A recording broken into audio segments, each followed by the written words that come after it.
আসসালামু আলাইকুম সবাইকে। আপনারা বিভিন্ন জায়গা থেকে লাইভে যুক্ত হচ্ছেন। আপনারা জানেন চলমান আমাদের দেশে বেশ কিছু ঘটনা ঘটেছে। ঘটনার পরিপ্রেক্ষিতে সার্বিকভাবে আমরা বিষয়গুলো নিয়ে কথা বলবো। প্রথমত যে বিষয়টি সেটি হচ্ছে যে আমরা আওয়ামী লীগের প্রতি এক ধরনের সিম্প্যাথি ক্যাম্পেইন আমাদের রয়েছে। আমাদের মধ্যে কালচারাল যে হিজামনিটা আওয়ামী লীগ ক্রিয়েট করেছে, তাদের মধ্য দিয়ে আমরা দেখছি আওয়ামী প্রীতি, যে আওয়ামী লীগের প্রতি একটা সিম্প্যাথি দেখানোর চেষ্টা করা হচ্ছে, যে আওয়ামী লীগ এটা করেছে সেটা করেছে, আওয়ামী লীগের প্রতি ন্যায্যতা নিশ্চিত করা হচ্ছে না, আওয়ামী লীগকে বাকস্বাধীনতা থেকে তাদেরকে রুদ্ধ করা হচ্ছে, তাদেরকে সভা সমিতির থেকে বঞ্চিত করা হচ্ছে, এই ধরনের কথাবার্তা বলা হচ্ছে। আপনারা যে যে জায়গা থেকে যুক্ত হচ্ছেন আপনাদের সবাইকে সালাম জানাচ্ছি, আসসালামু আলাইকুম। তো দেখেন, আপনাদের যেটা বলা হচ্ছে এটা হচ্ছে আওয়ামী লাস্ট যে কার্ড রয়েছে, আওয়ামী লীগের সর্বশেষ যেই অস্ত্রটা, সেটা হচ্ছে এই কালচারাল হিজেমনি। এই যে আওয়ামী লীগের কিছু দেখবেন ওই যে ধানমন্ডি কেন্দ্রিক, তারপরে হচ্ছে আপনাদের এফডিসি কেন্দ্রিক কিছু ইস্যু ছিল, যে আওয়ামী লীগ সেগুলোকে নিয়ন্ত্রণ করে, কালচারাল জায়গাটাকে নিয়ন্ত্রণ করে সেখানে আওয়ামীফিকেশন করা হয়েছে। এই আওয়ামীফিকেশন করার পরে আওয়ামী লীগের লাস্ট যে ট্রাম্প কার্ড সেটা হচ্ছে এই কালচারাল হিজামনি দিয়ে চেষ্টা করছে। আপনাদেরকে একটা জায়গায় স্পষ্ট করতে চাই, আওয়ামী লীগ কোনো রাজনৈতিক দল না। আওয়ামী লীগের যেই ইন্টারপ্রিটেশনটা যেটা হয়েছে, আওয়ামী লীগ কোনো রাজনৈতিক দল না। আওয়ামী লীগ হচ্ছে একটা ফেসিবাদী শক্তি। এই ফেসিবাদী শক্তির একটা ফেসিবাদী সংগঠন রয়েছে। তাদের যে ভিত্তিটা, সেই ভিত্তিটা হচ্ছে এটা মিথ্যার উপরে প্রতিষ্ঠিত, এবং তাদের যেই ব্যাকগ্রাউন্ড, তাদের যেই প্রচারণা, এটা হচ্ছে মিথ্যা। তাদের ম্যানিফেস্টো হচ্ছে মিথ্যা এবং প্রপাগান্ডা। তাহলে আওয়ামী লীগ যে বিষয়টা, সেটা হচ্ছে আওয়ামী লীগ কোনো রাজনৈতিক দল না। আওয়ামী লীগ হচ্ছে একটা ফেসিবাদী সংগঠন, যাদের মূল জায়গাটা সেটা হচ্ছে মিথ্যা এবং প্রপাগান্ডা। এই মিথ্যা এবং প্রপাগান্ডার উপরে তাদেরকে সাপোর্ট দেওয়ার মতো একটা অভিজাততন্ত্র রয়েছে, একটা অভিজাততন্ত্র বা অলিগার্ক শ্রেণী। এই অলিগার্ক শ্রেণীটাই হচ্ছে আওয়ামী লীগকে কিন্তু এতদিন পৃষ্ঠপোষকতা দিয়েছে, এবং এই অলিগার্ক শ্রেণীর সাথে আওয়ামী লীগের একটা রিসিপ্রোক্যাল সম্পর্ক ছিল, যে আওয়ামী লীগ তাদেরকে ফেসিলিটেট করেছে। আপনি 10-12টা কোম্পানি, 10-12টা গোষ্ঠী তাদেরকে ফেসিলিটেট করেছে, এবং আওয়ামী লীগকে তারা ফেসিলিটেট করেছে। এবং দিন শেষে যেটা হয়েছে, আওয়ামী লীগ একটা জনবিবর্জিত একটা দলে সেখানে পরিণত হয়েছে। নচেত 5ই আগস্টে যে ঘটনা ঘটেছে, আপনারা দেখেছেন যে আওয়ামী লীগের বলেছে যে এশিয়া মহাদেশের সর্ববৃহৎ সংগঠন, আওয়ামী লীগের সাথে আরও সম্পৃক্ত যে সংগঠনগুলো রয়েছে, তা সত্ত্বেও কিন্তু একটা মানুষকেও রাস্তায় পাওয়া যায়নি যে আওয়ামী লীগকে ডিফেন্ড করার মতো একজনকেও পাওয়া যায়নি। তা আওয়ামী লীগের সাথে বেসিক্যালি যে সম্পর্কটা ছিল সেটা হচ্ছে স্বার্থের সম্পর্ক। এখন এই ফেসিবাদ পরবর্তী সময়ে আওয়ামী লীগ তো এই দীর্ঘ 1.5 দশকেরও বেশি সময় ধরে আপনার ন্যূনতম আপনার যেটাকে বলি যেই মৌলিক অধিকার ছিল, নাগরিক অধিকার ছিল, এই নাগরিক অধিকার পর্যন্ত কিন্তু আওয়ামী লীগ আপনাকে দেয়নি। আওয়ামী লীগ একটা নাগরিক যেই অধিকার রয়েছে, আপনাকে নাগরিক হয়ে ওঠার সুযোগ দেয়নি। আওয়ামী লীগ আপনাকে প্রজা বানিয়ে রেখেছিল।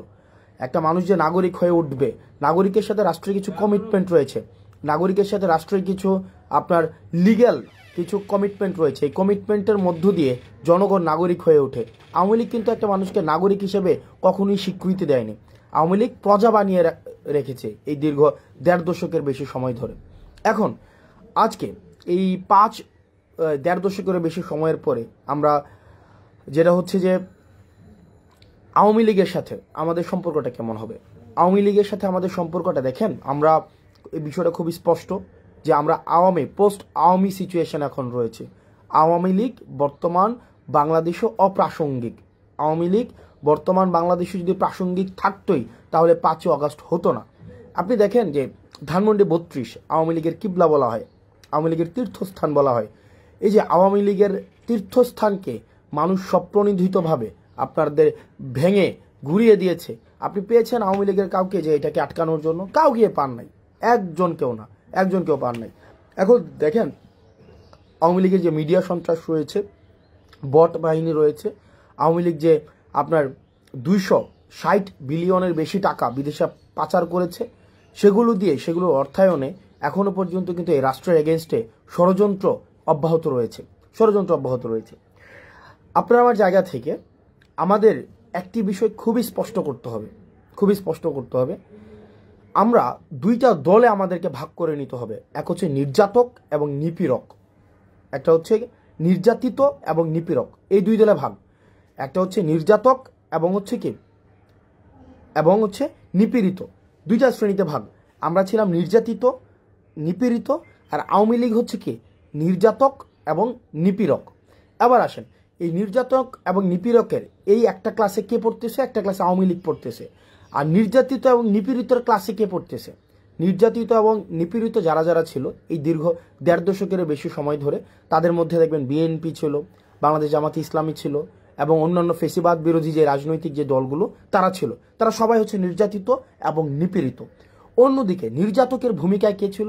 নির্যাতকের ভূমিকায় আওয়ামী লীগ ছিল। সুতরাং সেই জায়গা থেকে এখনো পর্যন্ত আমাদের যে লড়াইটা, পোস্ট আওয়ামী লীগ পরবর্তীতে আমাদের যে লড়াইটা, এই লড়াইটা কিন্তু বিএনপির সাথে আমার লড়াই না, বাংলাদেশ জামাত ইসলামের সাথে আমার লড়াই না, বরং আমাদের এখানে ক্লাসিফিকেশনটা খুবই স্পষ্ট। সেটা হচ্ছে যে নির্যাতকের বিরুদ্ধে আমাদের নির্যাতিতদের লড়াই। অর্থাৎ এই যে দীর্ঘ 1.5 দশকের বেশি সময় ধরে যারা নির্যাতিত হয়েছে, তারা একত্রিতভাবে আওয়ামী লীগের বিরুদ্ধে তাদের লড়াইটা অব্যাহত রাখবে। এবং 5ই আগস্ট পরবর্তী যে বাংলাদেশে রয়েছে, এই বাংলাদেশে এই নির্যাতিত শ্রেণীটা বা যেই মজলুম শ্রেণীটা, তাদের মধ্যে মতপার্থক্য থাকতে পারে, তাদের মধ্যে পলিসি ডিসকাশন হবে, তাদের মধ্যে টেবিল টক হবে, তাদের মধ্যে বিভিন্ন বিষয়ে ডিসএগ্রিমেন্ট হবে, তাদের মধ্যে এই জিনিসগুলো অব্যাহত থাকবে। কিন্তু নিপীড়ক এবং নির্যাতকের ভূমিকায় যে আওয়ামী লীগ ছিল, এই আওয়ামী লীগ 5ই আগস্ট পরবর্তী বাংলাদেশে কোনো অর্থেই প্রাসঙ্গিক নয়। এখন আসেন আওয়ামী লীগ। আপনি একটা জিনিস দেখবেন, এই যে দীর্ঘ 1.5 দশকে আওয়ামী লীগ যে নির্যাতন নিপীড়ন করেছে, আপনি দেখুন তো, আপনি খুব পাশের একজন ছাত্রলীগের একটা ছেলে বা আওয়ামী লীগের একটা ছেলের সাথে কথা বলে দেখেন, তাদের মধ্যে ন্যূনতম আপনার সরি ফিলিংস নাই, অ্যাকনোলেজমেন্ট নাই, তাদের মধ্যে কোনো ধরনের, আপনি অপরাধ যদি ক্ষমা করতে হয়, আগে আপনাকে স্বীকার করতে হবে এটা একটা অপরাধ ছিল, একটা ক্রাইম ছিল, আমি এই ক্রাইমটা করেছি, এই স্বীকৃতিটা অন্তত আপনাকে দিতে হবে। আপনি দেখেন Awami League as a party, fine, Awami League as a party হিসেবে তাদের মধ্যে এই ফিলিংসটা নাই, বা আওয়ামী লীগের যারা নেতাকর্মী রয়েছে তাদের মধ্যেও কিন্তু এই ফিলিংসটা নেই, একটা মানুষের মধ্যেও কিন্তু এই ফিলিংসটা নাই। বরং এত মানুষকে হত্যা করার পরেও তারা এখনো পর্যন্ত হুমকি ধামকি হচ্ছে দেখে নেওয়া হবে, তুলে নেওয়া হবে, একদিন সময় আসুক তোদেরকে মেরে ফেলা হবে, তোদেরকে বাসায় থাকতে দেওয়া হবে না, এই জিনিসগুলো কিন্তু এখনো পর্যন্ত অব্যাহত রেখেছে। অর্থাৎ এত বড় একটা এত নির্যাতন নিপীড়নের পরে 2000 মানুষকে হত্যা করেছে শুধুমাত্র ক্ষমতা টিকিয়ে রাখার জন্য, তিনটি ইলেকশনকে, গণতন্ত্রকে গলা টিপে হত্যা করা হয়েছে। এরপরেও কোনো ধরনের আওয়ামী লীগ থেকে কোনো ধরনের রিগ্রেট নাই, আওয়ামী লীগ থেকে এই পর্যন্ত একটা সরিফিল পর্যন্ত করা হয়নি এ পর্যন্ত। যেমন আপনি আমার কমেন্ট সেকশনে গেলে দেখবেন যে আওয়ামী লীগের মধ্যে আমরা সেই ভীতিটাই সঞ্চার করতে পারি নাই। যেমন দেখেন আপনি জাস্ট 5ই আগস্ট পূর্ববর্তী সময় দেখেন, একটা কমেন্ট করার সময় আমাদের কি পরিমাণ চিন্তা করতে হতো, কমেন্ট দেখে দেখে বাসা থেকে তুলে নিয়ে যাওয়া হতো। দেখেন আপনি যদি আমার কমেন্ট সেকশনে দেখেন, তাহলেই দেখতে পাবেন যে আওয়ামী লীগের যে শুয়োর ছানারা রয়েছে, আওয়ামী লীগ সমর্থিত যে শুয়োর ছানারা রয়েছে, তাদের এখনো পর্যন্ত কি অবাধ ফ্রিডম, তারা কিন্তু এই ফ্রিডমটা কিন্তু চর্চা করতে পারছে।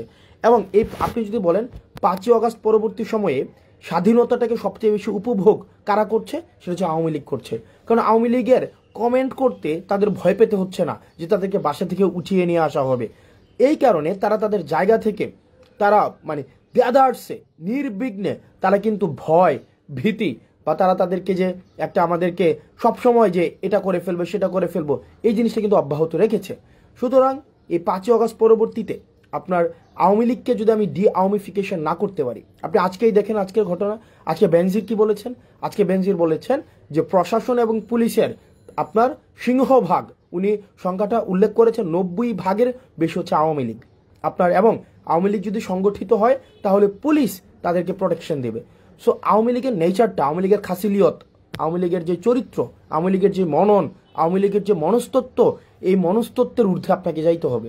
আওয়ামী লীগকে আপনার একদম আমরা আমাদের জায়গা থেকে এই বিষয়টিকে নিশ্চিত করতে হবে, পরবর্তী বাংলাদেশের খাসিলিয়তে, পরবর্তী বাংলাদেশের চরিত্রতে, পরবর্তী বাংলাদেশের মননে, মগজে, মনস্তত্ত্বে আওয়ামী লীগ একটা অপ্রাসঙ্গিক। আওয়ামী লীগ নামে, আওয়ামী লীগের চরিত্র ধারণ করে, আওয়ামী লীগের আদর্শ ধারণ করে আবার কেউ কখনো এই রাজনীতিতে কখনোই আর রিহ্যাবিলিটেড হইতে পারবে না। আপনি দেখেন একটা জিনিস নিশ্চিত করতে হবে। তার মানে আমরা এই জায়গায় একটা ডিমার্কেশন লাইন আমরা স্পষ্ট করেছি। এক হচ্ছে আওয়ামী লীগের সাথে আমরা একদম একটা ডিমার্কেশন লাইন, যে তাহলে নির্যাতক হিসেবে আওয়ামী লীগ চিহ্নিত, সে 5ই আগস্ট পরবর্তীতে বাংলাদেশে অপ্রাসঙ্গিক। এবার আমরা যারা নির্যাতিত, এই নির্যাতিতর আমব্রেলাতে কারা কারা রয়েছে? নির্যাতিতর আমব্রেলাতে যারা যারা গণতন্ত্রের পক্ষে ছিল, বিএনপি ছিল, জামাতে ইসলামী ছিল, অন্যান্য যে রাজনৈতিক ফেসিবাদ বিরোধী যে রাজনৈতিক দলগুলো ছিল। আমাদের পরবর্তী বাংলাদেশটা আমাদের। এখন এই আমাদের বাংলাদেশে আমাদের মধ্যে গণতান্ত্রিক সৌন্দর্য, আমাদের মধ্যে মত পার্থক্য থাকবে, এক বিষয়ে সবাই একমত হব, এটাও একটা ফেসিবাদী চরিত্র যে সব বিষয়ে আমাদের একমত হইতে হবে। আমার অনেক কিছুই বিএনপির মতামতের সাথে আমার অনেক কিছুই মিলবে না, আমার অনেক কিছুই জামাতে ইসলামের সাথে মতামতের সাথে মিলবে না। একই বিষয় আমার সাথেও তাদের অনেক কিছুই মিলবে না, কিন্তু বিষয়টা ওই বাংলাদেশ থেকে আমরা উত্তরণ ঘটিয়েছি। যদি আমার সাথে মতামতের না মিলে বিএনপি থেকে আমাকে উঠিয়ে নিয়ে যাওয়া হবে, জামাতে ইসলাম থেকে আমাকে উঠিয়ে নিয়ে যাওয়া হবে, ওই যে বাংলাদেশটা ছিল ওই চরিত্রের বাংলাদেশ থেকে এই চরিত্র আমরা উত্তরণ ঘটিয়েছি। পরবর্তী বাংলাদেশটা, এই বাংলাদেশটা আমাদের। আমরা যারা গণতন্ত্রের শক্তি ছিলাম, আমরা যারা এই ফেসিবাদকে উৎখাত করেছি, এই বাংলাদেশটা আমাদের। এই আমাদের বাংলাদেশে আমরা সচেতন থাকতে হবে। আমাদের রাষ্ট্রীয় সম্পদগুলো আমাদের, এই মানুষগুলো আমাদের। আমরা আমাদের জায়গা থেকে এই ভারত বিরোধী আগ্রাসন এবং এই আওয়ামিফিকেশনে আমাদের গুরুত্ব থাকবে। আমরা ভারত বিরোধী আগ্রাসনের আমরা আর কোনোভাবে বাংলাদেশে একটা সেফ হাউস হইতে দিব না, এবং আওয়ামিফিকেশনের আর বাংলাদেশে কোনো ধরনের আর সুযোগ থাকবে না। আর বাকি এই বাংলাদেশ বিনির্মাণের ক্ষেত্রে, নতুনভাবে বাংলাদেশ বিনির্মাণের ক্ষেত্রে, যেই বাংলাদেশের জন্য দীর্ঘ 1.5 দশকের বেশি সময় ধরে, একদম 71 পরবর্তী সময় ধরে আমাদের প্রতিনিয়ত আমাদের যে সংগ্রামটি অব্যাহত রয়েছে, সেই সংগ্রামটি থাকবে। তবে সেই ক্ষেত্রে আমাদেরকে একটি জিনিস নিশ্চিত করতে হবে যে কোনো ধরনের জাতীয় সম্পদের আমরা কোনো ক্ষতি করব না। এখন দেখেন পৃথিবীতে এমন কোনো জায়গায় নাই যেখানে ফেসিবাদকে নির্মূল করা হয়েছে কিন্তু ফেসিবাদের প্রতীকগুলো রেখে দেওয়া হয়েছে। সুতরাং এই যে ধানমন্ডি 32টা, সেটা 5ই আগস্টে এটা হচ্ছে একদম ধূলিসাৎ করে দেওয়ার কথা ছিল। 5ই আগস্টে এটা ঘৃণাস্তম্ভে পরিণত করার কথা ছিল, সেটি পরবর্তীতে এসে মানুষ স্বতঃস্ফূর্তভাবে করেছে। এখন বর্তমানের জায়গায় আমাদের যে দায়িত্বটি হবে সেটি হচ্ছে আমাদের এই বাংলাদেশটাকে বিনির্মাণ করতে হবে, যেখানে নানা মতের এবং নানা পথের সেখানে মানুষের জায়গা হবে। সেখানে যারা নির্যাতিত ছিল এতদিন তাদের জায়গা হবে, আর নির্যাতক যারা এবং নিপীড়ক যারা, তাদের আগে বিচার নিশ্চিত করতে হবে। আওয়ামী লীগের বিচার নিশ্চিত করতে হবে। আওয়ামী লীগকে পলিটিক্যালি, এই আদর্শ নিয়ে পলিটিক্যালি ফাংশন আর কোনোভাবেই কখনোই করতে দেওয়া হবে না। আমাদের পরবর্তী বাংলাদেশটা আমাদের। যারা নির্যাতিত ছিল, ইন জেনারেল যারা নির্যাতিত ছিল, আমাদের পরবর্তী বাংলাদেশটা আমাদেরকে গঠন করতে হবে। আমাদের মনে রাখতে হবে এই তরুণদের যেই আমাদের জোশ রয়েছে এবং আমাদের প্রবীণদের যে হোশ রয়েছে, আমাদের তরুণদের জোশ এবং প্রবীণদের হোশ, এই দুইটা সংমিশ্রণে আমাদের পরবর্তী বাংলাদেশ গঠিত হবে। তরুণদের বুদ্ধিদীপ্ত এবং তেজদীপ্ত যে ভূমিকাটি রয়েছে, প্রবীণদের যে বুদ্ধিদীপ্ত ভূমিকাটি রয়েছে, সেটির সংমিশ্রণে পরবর্তী বাংলাদেশ আমাদের বিনির্মাণ হবে। এবং একটি বিষয় নিশ্চিত করতে হবে, আমরা আওয়ামী লীগকে রাজপথে আমাদের প্রতিহত করতে হবে। আওয়ামী লীগ পরবর্তী বাংলাদেশে পলিটিক্যালি ফাংশন করবে না, কখনোই করবে না। তাদেরকে আগে সরি ফিল করতে হবে, তাদের বিচারের সম্মুখীন করতে হবে, বিচার প্রক্রিয়ার মধ্য দিয়ে আওয়ামী লীগকে নিষিদ্ধ করতে হবে। এর পরবর্তীতে আওয়ামী লীগের যেই অন্যান্য যে সমর্থক রয়েছে, আওয়ামী লীগের তো একটা সমর্থক একটা অংশ রয়েছে, রিকনসিলিয়েশন প্রক্রিয়ার মধ্য দিয়ে তারা কিভাবে সমাজের মূলধারায় ফিরতে পারে সেটি আলোচনা সাপেক্ষে নির্ধারিত হবে। সে পর্যন্ত আমাদের একটি বিষয় নিশ্চিত করতে হবে, যেটি বারবার বলছি, এই বাংলাদেশটা আমাদের। এই বাংলাদেশটা আমাদেরকে ধারণ করতে হবে, এই ভূখণ্ডটাকে আমাদেরকে ধারণ করতে হবে।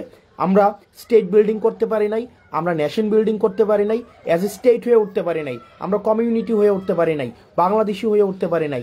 আমরা হয়ে উঠেছি আওয়ামী লীগ হয়ে, বিএনপি হয়ে, জামাতে ইসলামী হয়ে, হিন্দু হয়ে, মুসলমান হয়ে, কিন্তু অ্যাজ এ কমিউনিটি হয়ে, আমরা একটা সিভিলাইজ সোসাইটি হয়ে, নাগরিক হয়ে আমরা কখনোই বাংলাদেশে উঠতে পারি নাই। আমাদেরকে ইন্টেনশনালি ডিভিসিভ পলিটিক্সের মধ্য দিয়ে আমাদেরকে আশরাফ এবং আতরাফে বিভক্ত করে রাখা হয়েছে।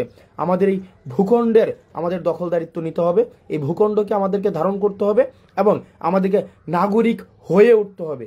এই আওয়ামিফিকেশন প্রত্যেকটা পর্যায় থেকে আমাদের চলমান রাখতে হবে। এবং যারা আমলা রয়েছেন এবং পুলিশ প্রশাসনে রয়েছেন, আপনাদেরকে একটা বিষয়ে সতর্ক করতে চাই এবং এর সাথে অনুরোধ করতে চাই। আপনাদের প্রচলিত যে আওয়ামী লীগীয় যে কালচার ছিল, চেষ্টা তদবির দুর্নীতি গুম খুন হত্যা নিপীড়নে, সেখানে আপনাদেরকে স্রেফ একজন হাতিয়ার হিসেবে ব্যবহার করা হয়েছে। এই জিনিসটা বুঝুন। আপনারাও আপনাদের যেই যথাযথ জায়গা, যে এন্টাইটি, সেটাকে আপনারা বুঝে নেন। জনগণের দখলদারিত্ব আপনারা বুঝে নেন। আপনারা রাষ্ট্র জনগণের কাছে অ্যাকাউন্টেবল, এই জিনিসটাকে আপনারা ওন করেন। আপনারা মানুষকে সার্ভ করতে আসছেন, আপনারা committed two people, not committed two political party. এই জিনিসটাকে ওন করুন।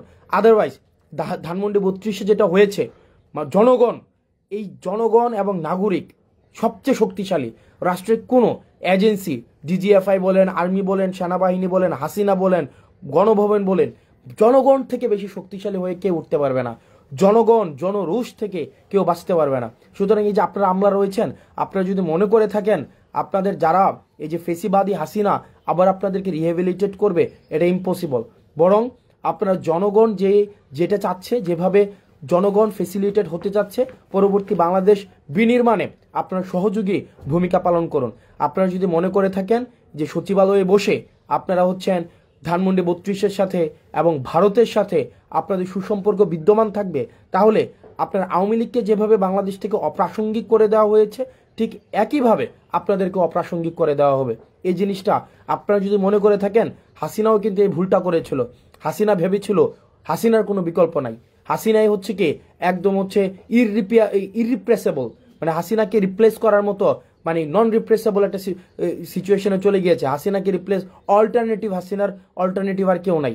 আপনারা আমলারা যারা রয়েছেন, আপনারা পুলিশ যারা রয়েছেন, আপনারা যদি মনে করে থাকেন যে আপনাদের রিপ্লেস খুঁজে পাওয়া যাবে না, বিকল্প খুঁজে পাওয়া যাবে না, এই জনগণের শক্তিটা আপনারা অনুধাবন করতে পারেননি। মানুষ আপনাদের বিকল্প খুঁজে নেবে। সুতরাং এই আপনাদের সময় আছে আপনাদের পরবর্তী বাংলাদেশ গড়ার জন্য এবং একটা সুষ্ঠু ডেমোক্রেটিক ট্রান্সফরমেশনের জন্য। আপনারা বাংলাদেশটিকে ধারণ করুন এবং একটা সেফ বাংলাদেশ নিশ্চিত করুন আপনার পরবর্তী প্রজন্মের জন্য। এবং আমরা আমাদের জায়গা থেকে দায়িত্বশীল থাকব। আমরা আমাদের জায়গা থেকে একটা জিনিস নিশ্চিত করতে চাই, আমাদের যে আইডিওলজিক্যাল কনফ্লিক্টগুলো ছিল, আমরা আইডিওলজিক্যাল কনফ্লিক্টের ঊর্ধ্বে উঠে আমরা একটা সার্ভিস ওরিয়েন্টেড স্টেটের দিকে মনোযোগ দিতে চাই। দেখেন একটা মানুষ কি চায় একটা স্টেটের মধ্যে। আপনি যদি দেখেন এখানে শাহবাগ, টিএসসি, তারপরে আপনার কালচারাল, আপনার এলিট সোসাইটি থেকে যদি আপনি প্রান্তিক জনপদে যান, মানুষের কাছে যান, মানুষের কিন্তু রাষ্ট্রের কাছ থেকে খুব বেশি চাওয়া নেই। মানুষের রাষ্ট্রের কাছ থেকে চাওয়া হচ্ছে জিনিসপাতির দাম কম থাকবে, সে ব্যবসাপাতি স্বাধীনভাবে করতে পারবে, তাকে চাঁদা দিতে হবে না, সরকারি যদি কোনো সুবিধা নিতে হয় তাকে লাল ফিতার দৌরত্বের মধ্যে পড়তে হবে না, তাকে ঘুষ দিতে হবে না, এবং সে নিরাপদে তার জীবনযাপন করতে হবে, শিক্ষার পরিবেশ পাবে, সে চিকিৎসা ঠিকভাবে পাবে। মানুষের কিন্তু চাওয়াটা কিন্তু খুব ক্ষুদ্র একটা চাওয়া রাষ্ট্রের কাছে, এর বেশি কিন্তু মানুষের চাওয়া নেই। প্রান্তিক পর্যায়ে মানুষের কিন্তু এর বেশি কিছু চাওয়া নেই। আপনারা যদি সিভিল সোসাইটিতে যারা রয়েছেন, সিভিল সার্ভিসে যারা রয়েছেন, পুলিশে যারা রয়েছেন, আমরা আপনাদেরকে এই অ্যাসিওরেন্স দিচ্ছি, মানুষ আপনাদেরকে সমর্থন করবে। আপনারা যদি এই আওয়ামী লীগের প্রতি যে আপনাদের একটা ন্যাক রয়েছে, আওয়ামী লীগ আপনাদেরকে অ্যাপয়েন্ট করেছে, আওয়ামী লীগ আপনাদের সুযোগ দিয়েছে, সুবিধা দিয়েছে, কিন্তু জনগণের বিপক্ষে আপনাদেরকে দাঁড় করিয়েছে, জনগণের বিপক্ষে আপনাদেরকে লাঠিয়াল বাহিনী হিসাবে ব্যবহার করা হয়েছে। এই জিনিসটা আপনারা বুঝুন, জনগণের জন্য কাজ করুন, জনগণের যে শক্তিটাকে, এই শক্তিটাকে অনুধাবন করুন। না হয় এই ধানমন্ডি 32, আমি খুব করে চাইবো যে ধানমন্ডি 32-এর পরিণতি যেন সচিবালয় না হয়। আমি এটা খুব করে চাইবো, মন থেকে চাইবো যে কোনো এক সময়, হয়তো এই বছর না হোক, 10 বছর পরে, 15 বছর পরে, 20 বছর পরে, সচিবালয়ের পরিণতি যেন ধানমন্ডি 32-এর মতো না হয়, সচিবালয়ের পরিণতি যেন গণভবনের মতো না হয়। সুতরাং শিক্ষা গ্রহণ করুন, ধানমন্ডি 32 থেকে শিক্ষা গ্রহণ করুন, গণভবন থেকে শিক্ষা গ্রহণ করুন। আপনারা যদি মনে করে থাকেন, আপনারা যারা আমলা রয়েছেন, পুলিশ রয়েছেন, আপনারা দুর্দান্ত প্রতাপশালী, আপনাদের এই যে বেনজির পালাই যেতে বাধ্য হয়েছে, আপনার দুর্দণ্ড প্রতাপশালী, একদম যে পুরো বাংলাদেশকে মনে করতো যে এক কথায় তার কথাই চলে, আপনাদের ডিবি হারুন দেশ থেকে পালাইতে হয়েছে। আপনাদের এই মানুষগুলো কিন্তু আপনার দেশ থেকে পালাতে বাধ্য হয়েছে, কারণ তারা জনগণকে সাথে নিয়ে থাকেনি, তারা আওয়ামী লীগকে তাদের কিবলা বানিয়েছে।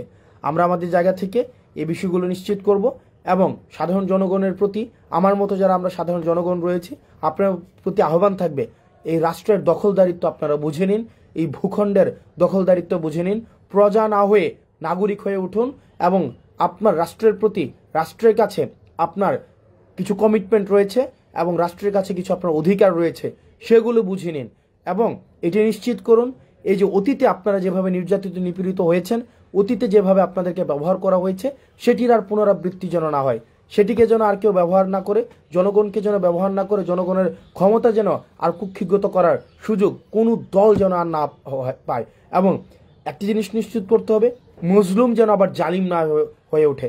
আমরা একটি স্বচ্ছ এবং একটি প্রপার ডেমোক্রেটিক ট্রান্সফরমেশনের অপেক্ষায় রয়েছি। আমরা খুব শীঘ্রই আমরা বিশ্বাস করি আমরা যে ডেমোক্রেটিক ট্রান্সফরমেশনের জন্য দীর্ঘদিন ধরে কাজ করে যাচ্ছি, আমাদের যে স্বপ্ন, আমাদের হচ্ছে এই ফেসিবাদ বিরোধী রাজনৈতিক দলগুলো একটি দীর্ঘ সময়ের লড়াই রয়েছে। এটি আমাদের যেই সংস্কারগুলোর পরেই সেই জিনিসগুলো আমরা ডেমোক্রেটিক ট্রান্সফরমেশনের মধ্য দিয়ে আমরা আমাদের প্রত্যাশিত জায়গায় আমরা পৌঁছাবো। সে পর্যন্ত আমাদের এই দেশটাকে ধারণ করতে হবে, আমাদের দেশটাকে ওন করতে হবে এবং আপনার এই আওয়ামী লীগের প্রতি এই ক্ষোভকে পুঁজি বানিয়ে কেউ যেন এটাকে ব্যক্তিগত জায়গায় সম্পদ লুণ্ঠন, জায়গা দখল, ভূমি দখল এই জায়গায় যেন নিতে না পারে। এই জায়গাটি নিশ্চিত করবেন। আওয়ামী লীগের প্রতি আমরা ক্ষোভ অব্যাহত থাকবে, সেটি রাজপথে অব্যাহত থাকবে এবং আওয়ামী লীগের আপনারা যারা রয়েছেন আওয়ামী লীগের, ছাত্রলীগের, যুবলীগের, আপনাদের ন্যূনতম যদি কমন সেন্স থাকে, দেখেন একটা নেত্রীর কর্মীদের প্রতি বা একটা নেতার কর্মীদের প্রতি কি কমিটমেন্ট থাকে। মানে আপনার একটা জিনিস চিন্তা করেন, শেখ ফ্যামিলির একটা কারোই কিছু হয় নাই। হাসিনা যখনই বুঝেছে যে she will no longer survive, সে প্রথমেই যে কাজটি করেছে তার ফ্যামিলির যে মানুষগুলো রয়েছে তাদেরকে উনি বিদেশে পাঠিয়ে দিয়েছেন। পরে উনি তার নিজের বোনকে নিয়ে বিদেশে পালিয়ে গিয়েছেন। আপনাদের কথা একবারও চিন্তা করে নাই। এবং আপনার যে বর্তমান নেতারা রয়েছে বিদেশে বসে বসে হুঙ্কার দিচ্ছে, বিদেশে বসে, এবং তারা এখনো পর্যন্ত এত বছর পর্যন্ত যেই টাকা বিদেশে পাচার করেছে সেই টাকাগুলো নিয়ে কিন্তু তারা খুব ভালো রয়েছে। কেউ থাইল্যান্ডে মজমাস্তির মধ্যে রয়েছে, দুবাইতে মজমাস্তির মধ্যে রয়েছে, বিভিন্ন জায়গার মধ্যে কিন্তু তারা খুব ভালো পর্যায়ে রয়েছে। কিন্তু আপনার অবস্থায় দেখুন, আপনি কিন্তু দৌড়ের উপরে রয়েছেন। তার মানে আপনাকে ব্যবহার করে আপনার নেতা রাজনীতি করেছে, এখন আপনার জীবন বিপন্ন হচ্ছে। তো সেই জায়গা থেকে আপনারা এই জিনিসগুলো বুঝুন। এমন একজন নেত্রীর পিছনে রাজনীতি করেছেন যেই নেত্রী কি পরিমাণ ইগোইস্টিক। আপনি গতকালের বক্তব্যের মধ্যে দেখবেন শুধুমাত্র আই অ্যান্ড মাই, আমি এই আমিত্বের ঊর্ধ্বে উনি উঠতে পারেননি। সুতরাং যে আমিত্বের ঊর্ধ্বে উঠতে পারেনি, যে আমরা হয়ে উঠতে পারেনি, আপনারা তার পিছনে রাজনীতি করেছেন দীর্ঘ সময় ধরে। তো আপনার নেত্রী বা আপনার দল আপনাকে ধারণই করতে পারেনি, আপনাকে ফেলে রেখে উনি বিদেশে চলে গিয়েছেন।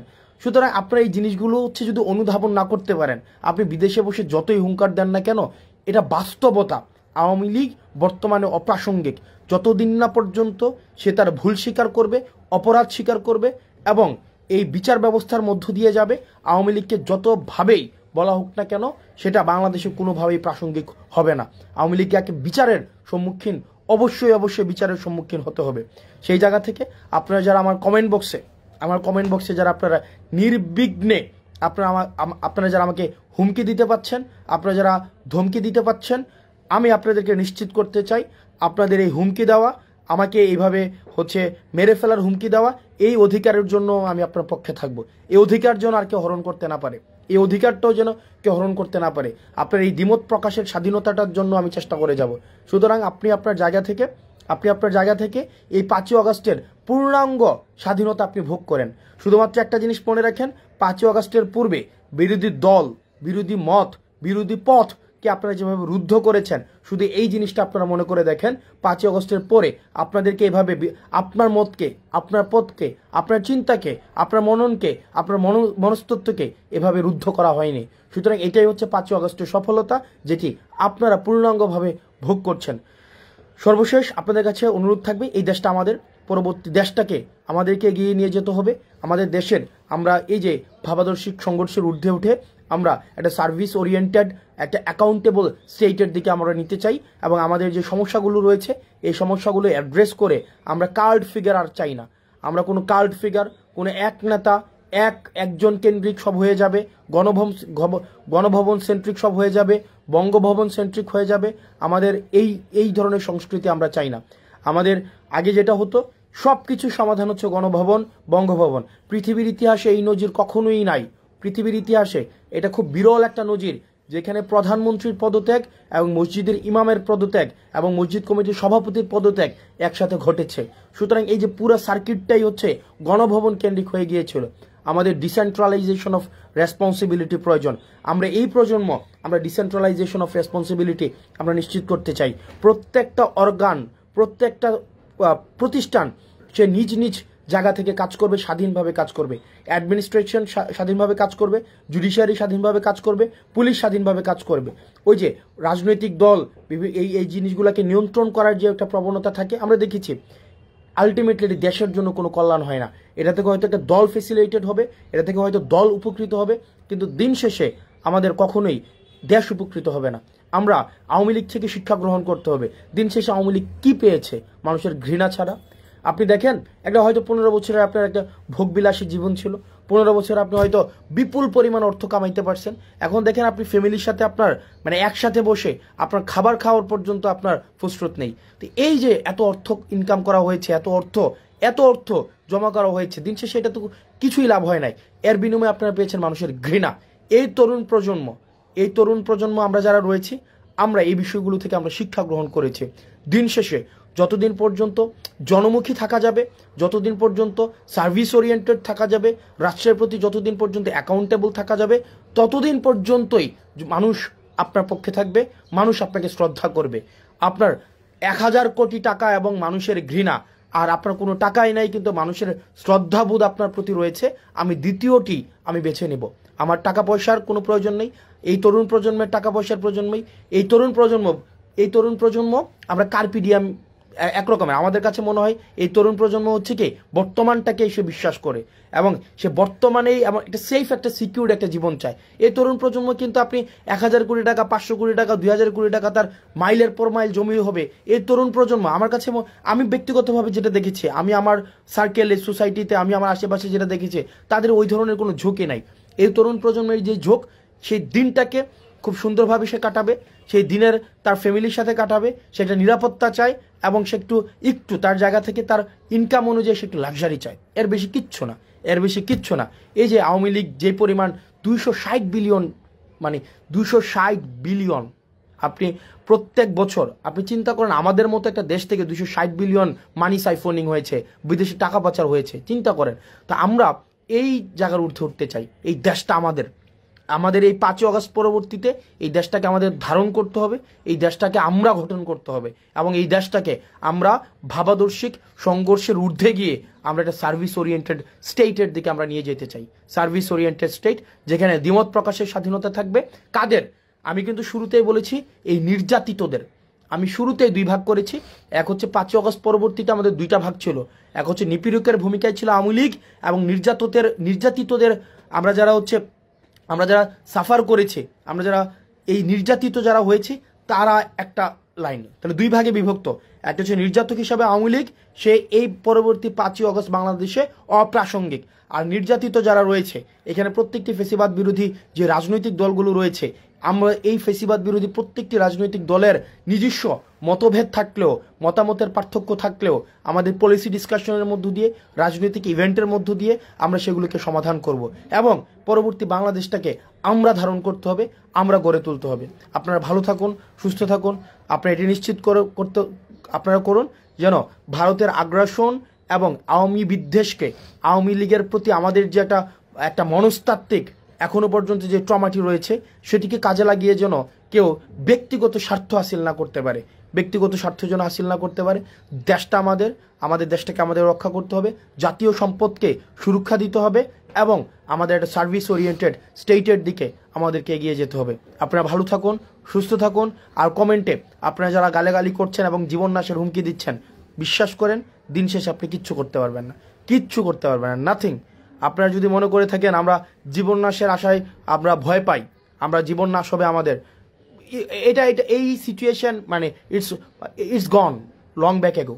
সুতরাং এইটা নিয়ে আপনি যদি মনে করে থাকেন আপনি আমার জীবন নাশের হুমকি দিবেন, এটা আপনারা জীবন নাশের হুমকি দিলে দেশেই থাকতেন, দেশেই ডিফেন্ড করতেন, ওই বিদেশে পালাই গিয়ে জীবন নাশের হুমকি দিতেন না। সো আপনাদের দৌড় ওই কমেন্ট সেকশন পর্যন্তই, জীবন নাশের হুমকি দেওয়া। আমরা এই অতীত ফেলে আমরা সামনে এগিয়ে যাব। আমাদের নানা মতের মানুষ থাকবে, নানা পথের মানুষ থাকবে, আমরা সামনে এগিয়ে যাব। আমরা ওই অতীত নিয়ে আমরা আর কাজ করব না। আপনারা ভালো থাকুন, সুস্থ থাকুন, আবার আপনাদের সাথে দেখা হবে। আসসালামু আলাইকুম রহমতুল্লাহ।